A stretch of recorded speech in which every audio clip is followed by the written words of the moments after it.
Welcome to the Payneless Flipping Podcast, where we talk about how to get into real estate investing and how to be consistent. We know that getting into real estate can be difficult and it can be painful. Oh, sorry, hold on. My Instagram, when I go live, it's when it's not muted, it repeats what I say. Oh yeah, Man, I was flowing too, David. I was you're on in the the road. groove, dude. I was impressed. Like, damn, I'm a Okay. professional today. Well, hey guys, if you're watching this live, you know this is what happens. Technology is crazy. So I'm going to do it again. I'm just going to say, hey, we know that getting into real estate can be painful, but not when you listen to the experts. Learn from the ones that have done this before. And that's why I brought on the expert, David Olds, to tell us how to do deals the pain-free way, the painless way. How can we get into this and avoid all the problems you have when you try to do real estate, without having the experts on your side. So David, you're the expert. What do you do? Man, thank you so much for having me on. Yeah, I mean, we do make your life easier, more pain-free, and we just give you back your time. And the way that we do that is we just help with all the paperwork, right? None of us got into investing. You know, if you read Rich Dad Poor Dad or bought a Carlton Sheets book or video cassettes, whatever it was, nobody got into this business to figure out what monuments of title are and how do I find lost death certificates and just messing around with all the stuff that goes on with these wholesale deals. Right? Like nobody wants to do any of that. No, man, that's the most miserable part of the business. It's like walking through quicksand, death by 1,000 paper cuts, all those things. So we launched our company, almost 4 years ago. And the whole goal is we want to work with investors and wholesalers nationwide and just take all that paperwork off their plate because I want to help them do more deals and make more money and really just have more freedom. And the way that we do that is you get to spend your time doing the stuff you love, which is talking to sellers, making deals, helping them out, talking to buyers, making those big fat spreads. Let us do the paperwork and make sure you get paid. I love that. So you said about 4 years ago. What were you doing before that? So I've been an investor since 2002. My wife and I bought our first property in Orlando, Florida. It was a foreclosure. We were buying a property to live in, and we unknowingly were buying a foreclosure. And it was interesting after the closing, I said to my agent, I'm like, well, why wasn't anybody there? Because I was thinking like, I'm 20 something years old. I had this hard 30 almost. I had this whole thing like the seller's going to be there and they're going to hand me the keys and it's going to be this whole big moment. And there was nobody there. Yep. And the seller was Wells Fargo. And this is 2002, way before the foreclosure crisis. So she's like, no, I mean, it was a foreclosure. So we bought that house and I was in retail and I worked in building materials. So I was kind of around contractors and stuff. So fixed up the house. We sold it a couple of years later, made like 50 grand. I'm like, oh, well, wow. This is pretty good. And that's kind of how we got started. I did read Rich Dad Poor Dad. It said, go find a RIA, just got involved, got some coaching, got some mentors, went to all the classes, all the things. And I was working full time. My wife and I flipping houses on the side, not fast, like we do a couple a year, sort of a part-time gig. Mm-hmm. And then 2009 happened, like the end of the world. And we both lost our jobs. Almost really ended up losing the last house we had to foreclosure and moved to Chattanooga, Tennessee with literally $5,000 in our pocket between me, her, our 2 boys and 3 fat dogs. So we were half of broke and had to figure it out and started wholesaling. And that's kind of where it all started. So we wholesaled here in town, started buying some rentals on owner financing. And then when the market turned, we started doing some rehabbing. And over the years, I had a couple of different partners. And at one point we had 4 partners and we're like, well, we need to do more deals because there's 4 of us because we're whacking up this pie 4 different ways. And that's when we started, working, spreading out to other markets, like the worst markets ever, which were Birmingham and St. Louis. We were inventing ways to lose money. But sooner or later, we figured it out. We built out, like we're over 50 markets up until maybe 2020, 2022, somewhere in there when COVID happened. And simultaneously, we started this company and then just one kind of took over and we just didn't have time for the wholesaling anymore. Wow. And you must like this. Do you like this more than the wholesaling and the fix and flip in that biz? I love this business. I love helping our clients, but I am a wholesaler at heart. Like when I'm driving down the road and there's a boarded up house, I'm like, I want to turn. I'm like, somebody should be calling them. Like I love that business. So I think I'll go back to it someday at some point. But I do enjoy this business. The problem solving is what's fun. That's not everybody stuff. But our company, we have, I'm looking out the window like I could see them all. like 16 coordinators here in the office that every day, this is all that we do, 8:30 to 5:30. We have hundreds of clients all across the country, and they come Right. in and, we're closing anywhere from a low week, 65, to a busy week, 100 files a week for people. So tell me a little bit about like the paperwork that you do. So like a wholesaler brings you a deal and they have it under contract and they're like, okay, there's a ton of liens on this. There's a ton of issues. Like, do you figure all that out for them, or do you have them try and figure it out?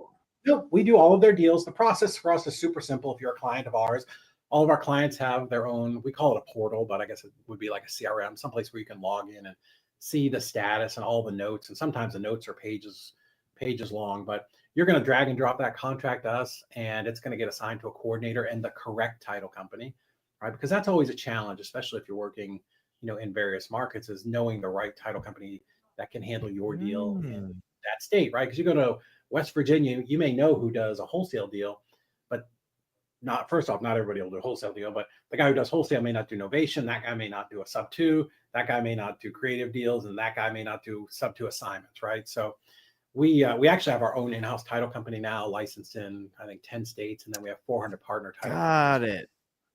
So our deal is to really just take all that paperwork off and compress time, get them closed quicker. But you upload that contract to us, we're going to assign it to coordinator Claudia. She's going to call up Mrs. Smith. Hey, Mrs. Smith, my name is Claudia. I'm working with Nathan on your property over here at 123 Main Street. Hey, Mrs. Smith, I'm going to be your point of contact from here all the way till closing.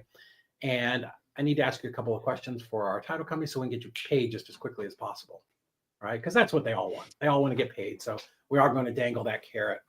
And, a couple things that make us amazing. One, you now don't have to do all that stuff, which if you've closed deals, it can be a grind. And title companies never ask you all the questions at once, right? It's one thing at a time. So now you're free to go sell your deal, go work on your next deal. Claudia is going to be on the phone. She's going to talk to them and, hey, what's your forwarding address? What's your social security number? Who else is on the deed? How did you get this property? Did you inherit it? Is it in bankruptcy? Is it in foreclosure? Who are the tenants? Oh, you got tenants. Great. I need a copy of the lease. Great. Need the lease. What's the rent? What's the security deposit? The tenants going through eviction. Great. Who's the eviction attorney? So yeah, we're going to do all that stuff from day one. Like we know after doing 5,000 of these, it's like the Matrix, right? We see the bullets coming very, very clearly, because my goal is I want to close your deal as fast as possible. And I have to assume, Nathan, that you're going to dispo this deal tomorrow, right? So we're out of the gates in a sprint trying to get this information. So then tomorrow you call me and you're like, hey, we got this contract. Great. Upload it to the portal. It's going to come in. Claudia's going to do the same thing. Hey, Joe, my name's Claudia. I'm working with Nathan on this deal over 123 Main Street. I see that you're going to buy it. Hey, looks like this is going to be in your LLC. Great. I need those corporate docs. Oh, you're using private money or hard money? Great. Who are you using? RCN Capital. Perfect. Who's your contact over there so I can get the loan info? Great. So we're going to gather up all of that information and get it to our title company or to one of our partners and make sure that this deal just works through the system just as quick as possible. I love it. Yeah. So you simplify the process. So Yeah. for some reason, I thought you were the nationwide title company. So you're getting one, or you say you have one now? Yeah, there's no title company that's nationwide. Nobody. Anybody who says they're nationwide is lying. Just in certain states, right? They're like, they say they're nationwide, but they're not everywhere. They're not even First American is nationwide, right? And they're the biggest that there is. Okay. So, we're licensed right now in Kentucky, Tennessee, Georgia, Florida, Texas, Ohio, and Arizona will be in like this week. I think we should get our final stuff. And then next year, okay, I get it. We'll add the next 10 biggest states, and we'll probably never be in more than 20 or 25 states, but we'll be in the states where the most activity is happening. Yeah, no, okay, that totally makes sense. So you do the transaction coordination for those deals, and then you usually delegate it or find the title company that's best that you guys like working with in those states, right? Yeah, somebody who's proven. So if we're not licensed there, we have partners in those states where we know they'll do novations. We know they'll do a sub 2 on an FHA assignment, right? Like because we do so many deals, we have a track record with them, and we know somebody there.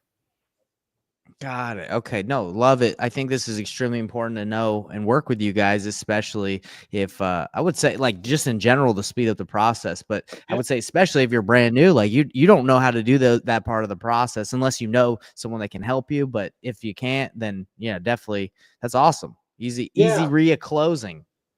Easy That's REI. awesome. And we work with, some of the biggest names that we all know that, that are all in family. We close a lot of their personal deals. Good. And then, we've got clients, some that do 1 or 2 deals a month, some that do 40. Like we've got clients of all ranges, all sizes, because what they've realized is, one, they don't want to put 1 million Indeed ads out and go through all the resumes and then do the interviews and then hope they find somebody and then they hire By them. their own, yeah. They got to bring them in and train them, which that'd be like me trying to train someone to take a carburetor out of the car. They're like, if I don't understand it Right. and I'm not good at it, how am I going to bring somebody in and train them? And then I've got to manage them, right? And all of those things, even if you're not doing it, that's still taking you away from doing the stuff you should be doing, Right. which is the buyers and sellers, right? Where what sorry that tomorrow. Sorry, David, I have a quick question. What do you what is it? Is there a flat fee per transaction, or does it depend? No, it's we actually work on a subscription, so it's a flat fee for the month, and depending upon the volume you're at. So like 1 to 5 is our basic plan, and then it kind of goes up from there, because I don't want to charge the guy doing 1 deal a month the same that I charge the guy doing 40 deals a month. So we've got that kind of tiered out, and then it just actually the more deals you do, the cheaper it gets, of course. You know what's crazy is I'm sure you run into some of those sticky situations, right? Not sticky, but there's a lot of paperwork versus the ones that are way easier, less complicated, right? I mean, we've all seen those crazy deals, right? So I bet you hate your transaction. People hate those. At least I do. I know I hate those like that are really. They really don't. They love it because the people that we're hiring to be transaction coordinators are not you and me. Like they're different, right? We're like very talky, a personality. These people, they love problem solving. They love getting in the weeds. They love taking notes. You know what I mean? They're just that different personality. If you've taken like the DISC test, they're the other side. Yeah. So they can't do what we do. And we certainly do what they do, or at least enjoy it. Right. So no, when they get a wacky file, they're like all talking about it. Like, oh, I got this thing. It's really crazy. It's funny to sit and listen to them talk. Yeah, totally. Not my cup of tea, but that's why you leverage your time and you work with people who love that kind of stuff, right? Yeah, absolutely. Why would you fight through that? Because one, it's going to take you twice as long as it's going to, 3 times, 4 times as long as it would take one of our people. 2, while you're doing that, what are you not doing? You're not getting your next deal. You're not working on selling that deal. And do you have the experience to overcome these problems, those sticky deals, even the easy deals? You're still calling the seller, getting information, calling the buyer, coordinating closing, getting the notary. Even on an easy deal, you're still taking time away from, being in the game. So we tell people, like, from our experience and talking to our clients who've been with us for years, like, we'll give you back 30% of your time to go either do more deals, or go on vacation. Like, it doesn't matter to me. We have clients to do all kinds of stuff because they know they can leave town and trust that this deal is going to get worked out. The other thing, which is I love that shocking statistic, and this is from First American, 50% of the files opened in the United States will never close. Whoa, why? 50%. And in family, I think a couple of CRM guys 2 years ago did basically the same study, and they found the same thing. And, there's a lot of reasons. It's not all title issues, but a lot of it is because what do we do as investors, right? We go out there and we search for the crazy, right? Let's stack a list, right? Death, divorce, foreclosure, right. absentee owner, right? All these things, because as a wholesaler or an investor, the more of those problems I can solve, the deeper discount I can get. Perfect, it's true. Right? What do we say on the dispo side, Nathan? Hey, man, I got this deal for you. We guarantee clear title and proration of taxes. So how do you get from all those problems to clear title, right? Do you have the ability or the understanding to do that? Yeah, that's true. So what do you think they do with the 50%? Do they just lose, like they don't sell, they keep the house? I guess it just depends on all the situations. They're all so different, but it'd be interesting to dive into those. There's just a lot of cancellation of contracts. Now, some of it, I would say of the 50% that don't close, at least half are title issues. The other half, at least with wholesalers, they probably contracted it too high, right? They didn't ask good enough questions. They didn't know the kitchen was, they're like, hey, how's your kitchen? Fine. Had they asked, tell me about it a little bit. Oh, well, there's a green countertop, right? The metal band around it, and it's nice wood, polished wood cabinets, right? Like, oh, I should have budgeted for $1,000 kitchen. So that's some of it is acquisitions, but a lot of it is title. Yeah, and I would say the new investors definitely that are brand new, they're just locking stuff up because they don't know how to do the business the right way. They're probably making that average bring it up a lot higher than it really should be. But hey, no, I totally get it. So how can people work with you? How do they reach out to you? For us, it's pretty easy. We've got my name there. It's Easy REI Closings, the letter Z, and then REI Closings with an S.com.